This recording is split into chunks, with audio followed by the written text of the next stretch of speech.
Six great things self-development taught me.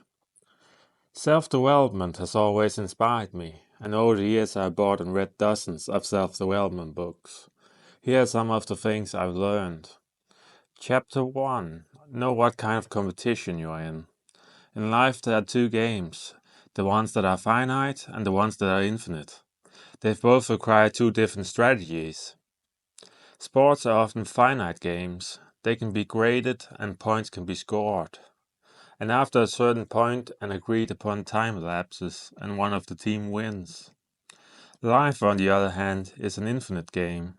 There will not be an end, and every morning you have to go at it again. No points are given in the moment, and the journey always continues on until you die. In an infinite game like life, you have to behave in a different way. You have to focus on the journey, not the goal, and you have to find joy in growth, because there will be no completion. Chapter 2. People are generally too optimistic, especially about future events. You know from daily life, 90% of people answer they are good drivers. 80% say the country is the best to have children in. Even though we know through social science not all countries are optimal. People often put things off thinking the future will be better. They underestimate the risk of them becoming sick by sometimes 10 times the real odds. Don't put off to the future and always look from another perspective. Chapter 3. Your brain works against you. Did you know if you haven't eaten for a long time that the brain centers that handles logical decisions start shutting down?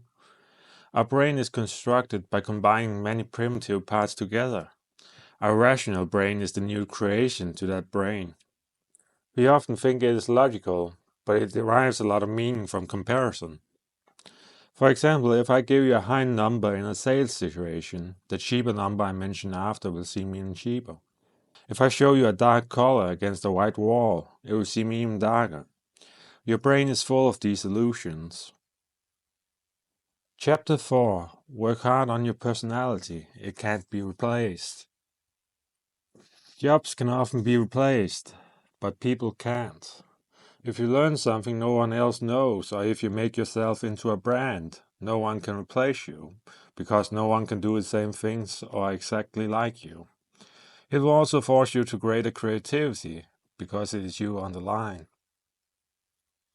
Chapter 5. Happiness comes from meaning and growth, not comfort. Most people avoid that little quiet voice that tells them who they are and what they were really meant to become. In fact, according to research, the majority dislikes their jobs. They live out of the comfort of the paycheck, but the problem is happiness often comes from meaning and growth. Yet people often see it as risky, so they die never really having lived.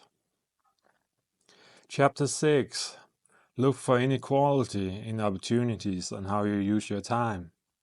In bodybuilding, most of the growth happens in the first year. The next years just adds a few percent. Many things are like that. It is often quite expensive for time to specialize. Often you can learn the most important things about a thing and quickly move on to things that will benefit you more.